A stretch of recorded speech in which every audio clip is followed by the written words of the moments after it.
कई माताओं ने, कई बहनों ने अपने प्राणों की आहुति दी है, तब जाकर इस क्षण को हम हर्ष और उल्लास के साथ मनाते। मैं उनको शब्द चढ़ाता हूँ, जिनकी जान था, नाम में हिंदुस्तानी, जिंदा जगह हिंदुस्तान था, रंग तिरंगा करते थे जो धरती को हरियों की ललकार पर, जय हिंद का नारा सदा लिखा था जेलों की दीवार पर, बदन पे बधी थी बेड़िया, दिल मगर आजाद था, रक्त के अंतिम कतरे में भी भारत जिंदाबाद था। लेकिन विडंबना देखिए इस भारत की। आज एनसीईआरटी की पुस्तकें हमें पढ़ाती है कि 14-15 अगस्त की मध्यरात्रि 2 दस्तावेजों पर दस्तखत हुए और आजादी हमारे हाथों में आ गई थी, पर ऐसा नहीं हुआ था। कदरा बजरा खून दिया था, बीच जवानी जुनून दिया था, बड़े अंग्रेज माने नहीं तो गोलियों से भून दिया था। गौरों के गाल नहीं थे, नदी आवाज नदियों में, खनखनाहट गूंजती थी सेल्यूलर की जंजीरों में। ये आजादी हमें राजनीति से मिली नहीं, ना खरीदी पैसों से, सौदा लहू से मोल हुआ था, भगत सिंह जैसों से, और माओ ने गोली खाई थी, पेटे लटके फंदों पर, आजादी की डोरी उठी थी कुर्बानी के कंधों पर। परंतु हमें अत्यंत हर्ष और गर्व की अनुभूति होती है कि हम भारत के उस राज्य से हैं जहाँ की माताएं अपनी संतान को जन्म के साथ ही वीरता के संस्कार देती है कि इन्हें तेरी आपड़ी हालेरियो बुलाए, पूत सिखावे पाले मरण बढ़ाई माई। ये वो धरती है जब शीश कटे धड़ धड़े इतिहास बताता है, फुलकारी से जीना केवल राजस्थान सिखाता है।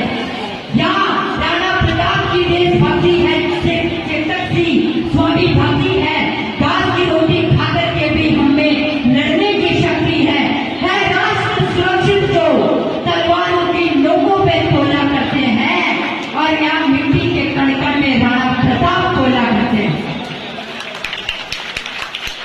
ये राष्ट्र, इस राष्ट्र की युवा शक्ति, इस राष्ट्र का भविष्य है, इस राष्ट्र का प्रतिनिधित्व हमारे कंधों पर है।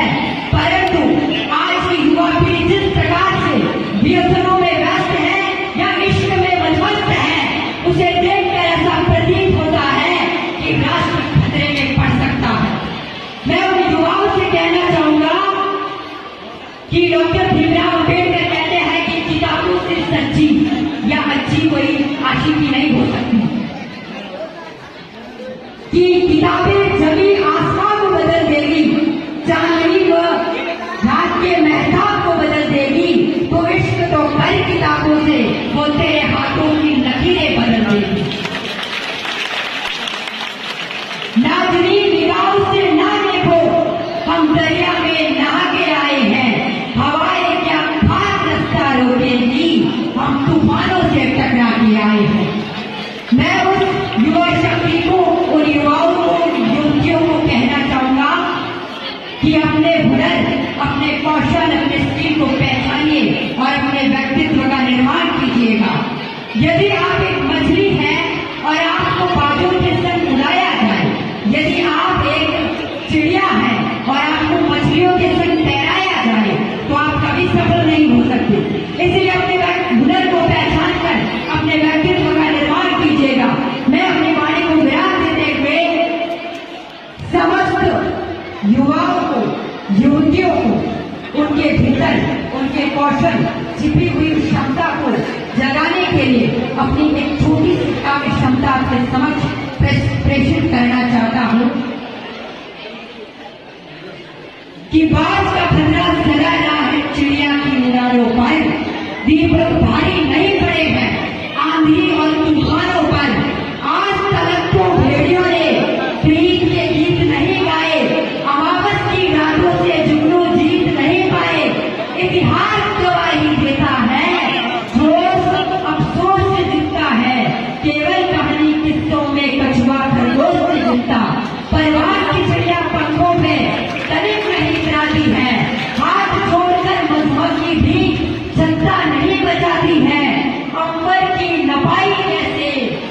पंखों से की जाती है तो शहर के छत्ते की रक्षा भी डंकों से की जाती। और सुने जवानी कौन की तो दोनों मुट्ठी भेज के तूफानों तलवारों को खींच के परिवर्तन का नया उजाला केवल मसाल ही लाएंगे, क्योंकि चिराग जलाकर तो इनकलाब भी न आए थे।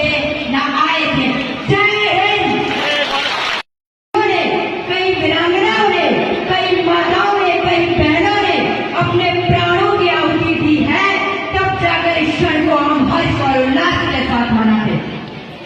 मैं उनको शब्द चढ़ाता हूँ, हिंद जिनकी जान था, नाम में हिंदुस्तानी, जिंदा जगह हिंदुस्तान था, रंग तिरंगा करते थे जो धरती को आर्यों की ललकार पर, जय हिंद का नारा सदा लिखा था जेलों की दीवार पर, बदन पे बधी थी बेड़िया, दिल मगर आजाद था, रक्त के अंतिम कतरे में भी भारत जिंदाबाद था।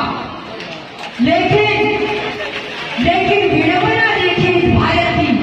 आज एनसीईआरटी की पुस्तकें हमें पढ़ाती है कि 14-15 अगस्त की मध्य रात्रि 2 दस्तावेजों पर दस्तखत हुए और आजादी हमारे हाथों में आ गई थी, पर ऐसा नहीं हुआ था। कतरा कतरा खून दिया था, बीच जवानी जुनून दिया था, खड़े अंग्रेज माने नहीं तो गोलियों से भून दिया था। गौरों के गाल नहीं थे, नदी आवाज नदियों में खनखना कर गूंजती थी सेल्यूलर की जंजीरों में। ये आजादी हमें राजनीति से मिली नहीं, ना खरीदी पैसों से, सौदा लहू से मोल हुआ था, भगत सिंह जैसों से। और माओ ने गोली खाई थी, पेटे लटके फंदों पर, आजादी की डोरी उठी थी कुर्बानी के कंधों पर। परंतु हमें अत्यंत हर्ष और गर्व की अनुभूति होती है कि हम भारत के उस राज्य से हैं जहाँ की माताएं अपनी संतान को जन्म के साथ ही वीरता के संस्कार देती है कि इन्होंने तेरी आपड़ी हालियों बुलाए, पूत सिखावे पाले मरण बढ़ाई माई। ये वो धरती है जब शीश कटे धड़ लड़े इतिहास बताता है, खुददारी से जीना केवल राजस्थान सिखाता है। यहाँ राणा प्रताप की देशभक्ति है, चेतक सी स्वामी भक्ति है, घास की रोटी खाकर के भी हमें लड़ने की शक्ति है राष्ट्र सुरक्षित जो तलवारों की नोकों पे तोला करते हैं और यहाँ मिट्टी के कण कण में राणा प्रताप तोला करते हैं। ये राष्ट्र, इस राष्ट्र की युवा शक्ति, इस राष्ट्र का भविष्य है, इस राष्ट्र का प्रतिनिधित्व हमारे कंधों पर है। परंतु आज की युवा पीढ़ी जिस प्रकार से व्यसनों में व्यस्त है या इश्क में मदमस्त है, उसे देखकर ऐसा प्रतीत होता है कि राष्ट्र खतरे में पड़ सकता है। मैं उन युवाओं से कहना चाहूंगा कि डॉक्टर भीमराव अम्बेडकर कहते हैं कि किताबों से सच्ची या अच्छी कोई आशिकी नहीं हो सकती, कि किताबें जमी आसमान को बदल देगी, चांदनी को रात के महताब को बदल देगी, तो इश्क तो कई किताबों से वो तेरे हाथों की लकीरें बदल देगी। नाज़रीन निगाहों से ना देखो, हम दरिया में नहा के आए हैं, हवाएं क्या खास रास्ता रोकेंगी, हम तूफानों से टकरा के आए हैं। मैं उस युवा शक्ति को, उन युवाओं को, युवतियों को कहना चाहूंगा कि अपने हुनर, अपने कौशल, अपने स्किल को पहचानिए और अपने व्यक्तित्व का निर्माण कीजिएगा। यदि आप एक मछली हैं और आपको बाजों के संग उड़ाया जाए, यदि आप एक चिड़िया हैं और आपको मछलियों के संग तैराया जाए, तो आप कभी सफल नहीं हो सकते। इसलिए अपने हुनर को पहचान कर अपने व्यक्तित्व का निर्माण कीजिएगा। मैं अपनी वाणी को विराम देते हुए समस्त युवाओं को, युवतियों को उनके भीतर उनके कौशल, छिपी हुई क्षमता को जगाने के लिए अपनी एक छोटी सी काव्य क्षमता के समक्ष प्रेषित करना चाहता हूँ कि बाज का खतरा जगा रहा है। व्रतधारी नहीं